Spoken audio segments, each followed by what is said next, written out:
Hello, welcome, good evening, good afternoon. I hope you are doing well, swell, and dandy. Welcome to another episode of Tim's Beautiful Gems, a series where I look at movies, TV shows that I really love and why I really love them and share those thoughts and feelings with you. So, before we get started, we're just warning you this has spoilers. So if you don't like that, please come back another time. We want you to come back. Please don't leave. Please. Because we enjoy you having you here. We enjoy you seeing these things and sharing your thoughts and feelings with us as well. We enjoy sharing our thoughts and feelings with you on the films and games and all different things that we like. So, if you're still here, we're going to look at the beauty of the film that is... So, why I think Transformers is a special film. The previous major Transformers movie came out 21 years before this film did. An era of kids, which turned into adults, had grown up and seen franchises like Cat in the Hat, The Flintstones, Inspector Gadget, and Scooby-Doo, gone from animated shows into live action. Phones that look like this when the 86 movie came out, compared to phones that looked like this when the 2007 film came out. The franchises needed to do something. It needed to modernize. People needed to care. Kids needed to care. But how would they go about doing that? To make a good meal, you need good ingredients. And ideally, good chefs. This is when we introduce the cooks of this film, really. We got producer Steven Spielberg with a legendary catalogue of movies. We got director Michael Bay, who, for many, knew who he was, but for people like me, this introduced who he was. We have the writers Roberto Orci, Alex Kurtzman, John Rogers, stars like Shia LaBeouf, Megan Fox, Josh Duhamel, and what did they end up cooking? I can see what they're doing, what he's doing. I can see it, I feel it. He's cooking. Well, things like the Academy Awards USA, they got a 2008 nominee for an Oscar and Best Achievement in Sound Mixing, a nominee for Best Achievement in Sound Editing, nominee for Best Achievement in Visual Effects. In the Academy of Science Fiction, Best Science Fiction Film, Best Special Effects, they won that as well. And also winner BMI Film Music Award, Steve Jablonsky did that. All of this resulted in a film that kicked off a franchise that would make $1 billion before even Marvel would do that. What makes it special to me, though? I'm going to break this down because you're not here just to hear, oh, this won this award, it won that award, and it also won that award. What does the film make you think, feel? Is it good? Obviously, that's why it's on Tim's Beautiful Gems. But why do I think it's good? What makes it special to me? Look at three things. We're going to look at visuals, we're going to look at sound design, and we're going to look at build-up. So, let's start. Visuals. So, how old do these clips look? 1-year-old? 5? 10? How about just under 2 decades old? This movie is 18 years old.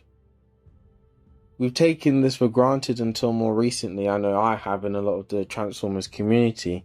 We've seen really low quality examples of CGI recently.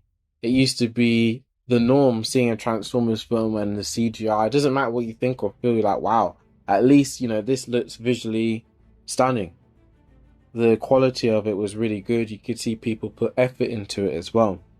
We've seen various different franchises with the CGI recently. Even in the later examples, not Transformers 1, but the later examples of, for example, Transformers Rise of the Beast, people have questioned the quality of the CGI at least.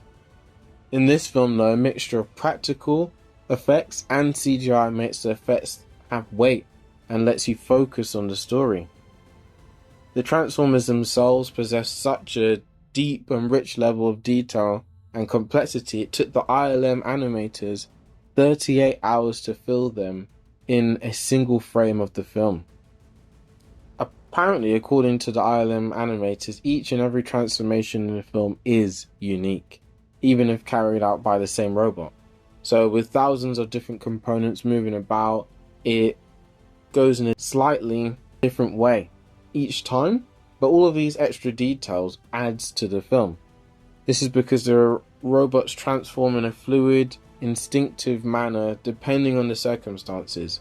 So for example, Optimus Prime, when he's first in the film, he transforms really slowly. It's more, maybe you could say, for the story reasons in universe, that he's testing out his new form for the first time.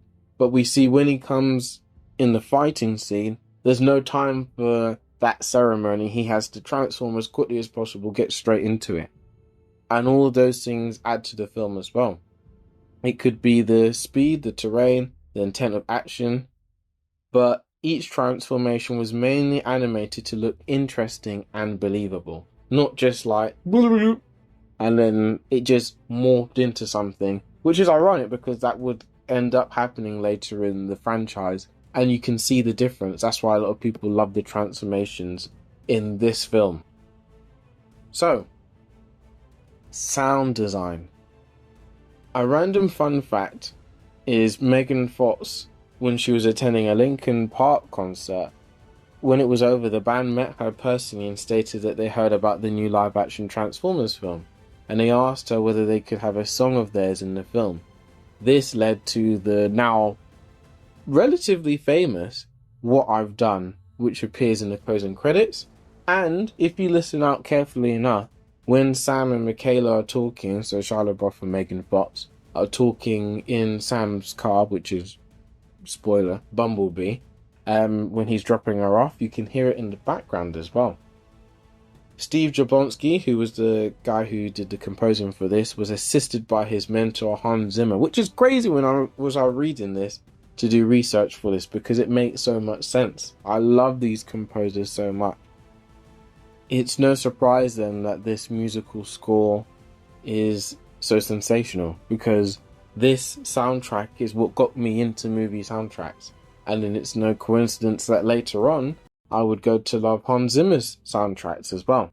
But they didn't just do this with soundtrack, they did it with other more subtle sounds as well. So the sounds of the robots moving, the parts of their body moving as well, the different tones of different sounds as well, to get you really engaged, get your senses involved as well, and make you feel like the characters had weight and they had personalities and they weren't just robots, but they actually were different alien beings, sentient beings that had feelings, emotions, thoughts, and different personalities. Some sounds were more scary, some were more heroic, but the most important noise of the film was transformation sounds. They had to convert the old sound into the modern day. So to make some sound good and lighter and more friendly,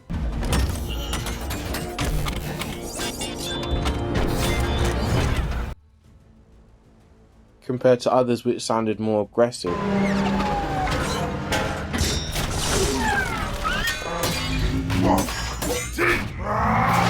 is something they really managed to do. Something that makes you feel the weight of it all is the build up in the sounds. So some transformations, it wasn't just bang, it happened. Some of the transformations there was an initial sound, and then at the end it almost sounded like it clicked into place.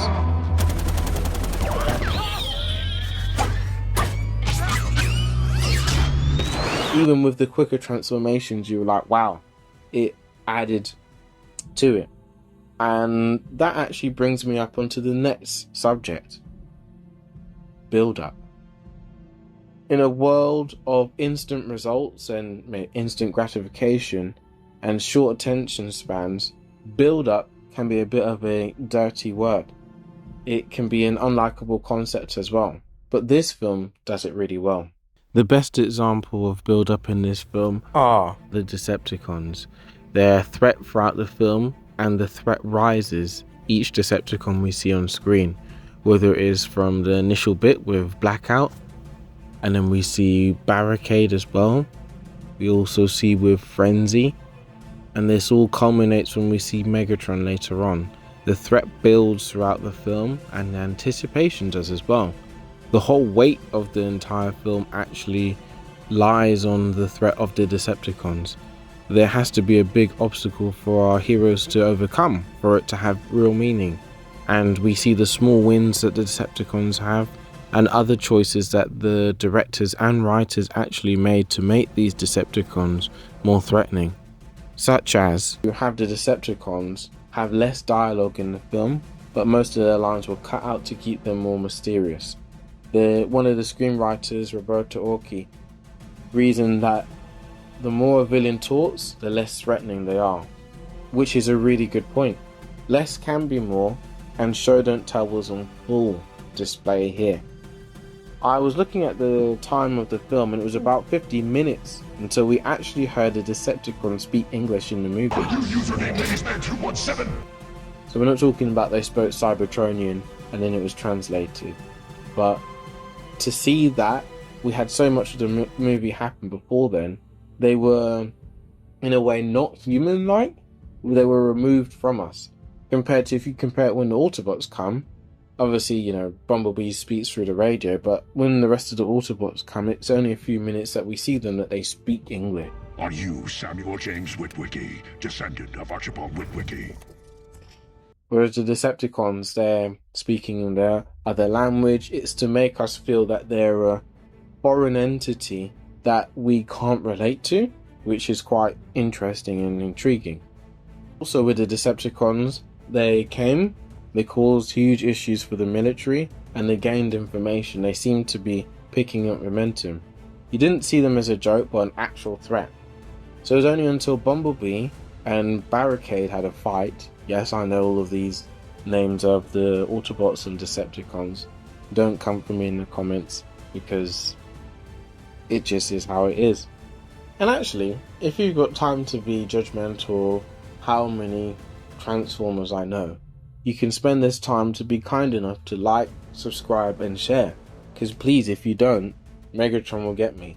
And even though I like talking about him in the film, I'm not quite a fan of meeting him in real life.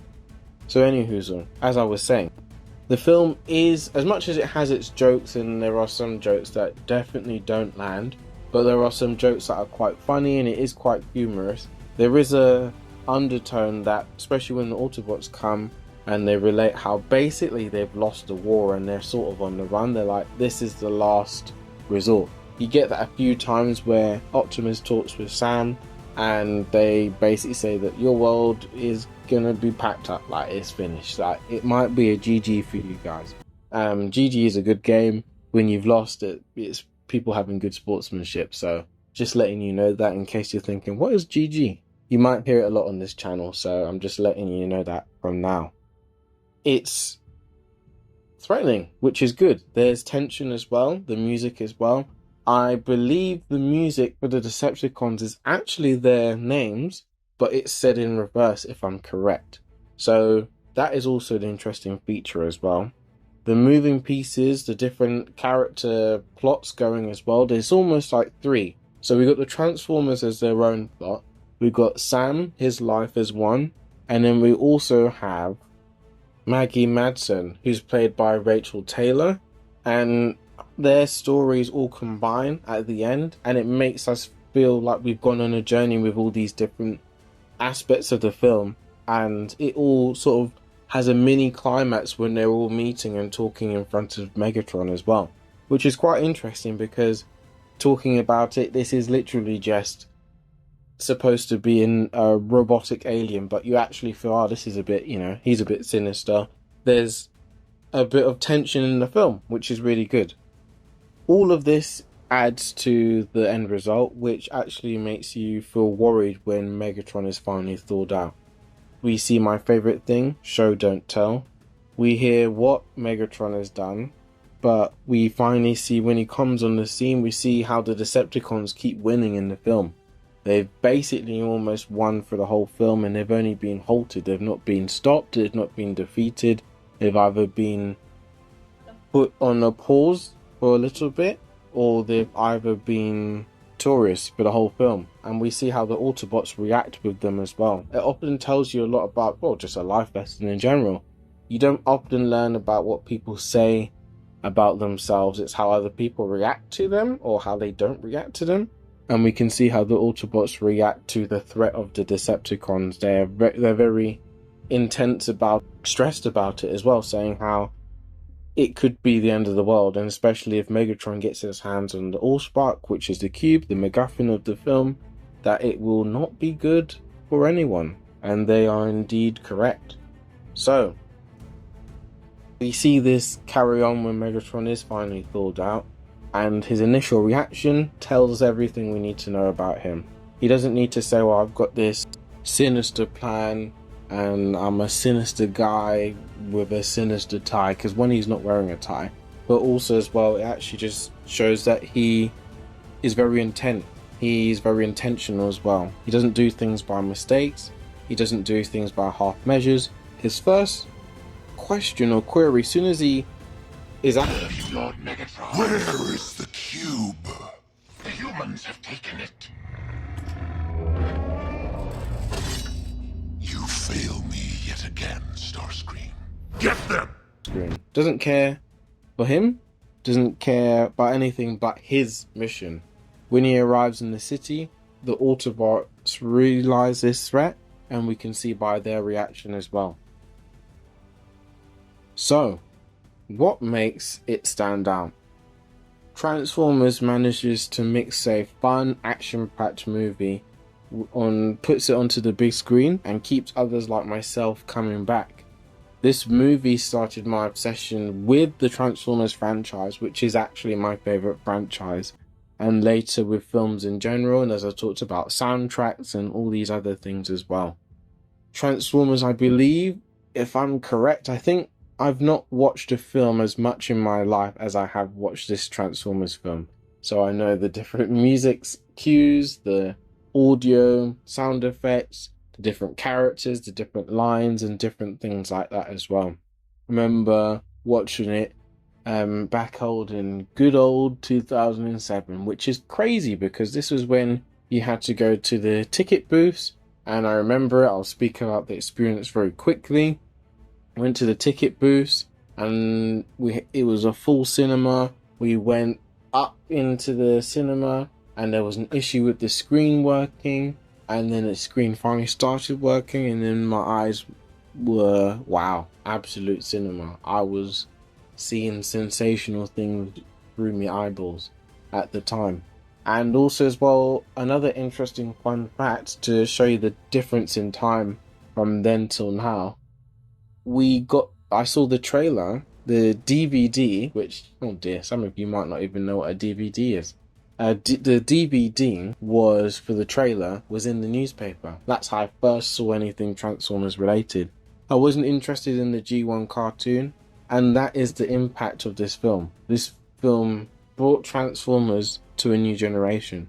I know there's a lot of people who prefer the G1 films, and there are good interpretations of Transformers sense, but without this film, the Transformers franchise might have stayed dormant either for longer, like Megatron was, or they might have just gone into oblivion, like unfortunately a lot of other franchises have.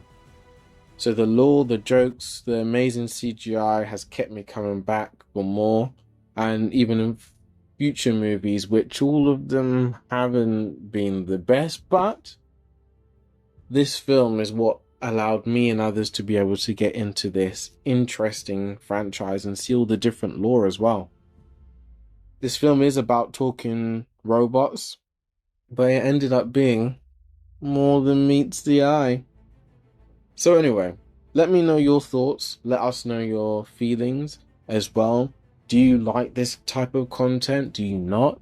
What do you think about Transformers? Are you a fan of it? Do you not like it? What is your favorite Transformer and what is your favorite Transformers film? Some people, there's 2 animated films now, and I believe there is 7 live action films. So you have a lot to pick from. Actually, that's a lie. There's 3 animated films if I can remember, because Transformers Prime also counts as one, and that is an amazing series. So I hope you keep alright, hope you keep safe, and I hope you also as well have a good day. Toodles! Robots, roll out. We roll.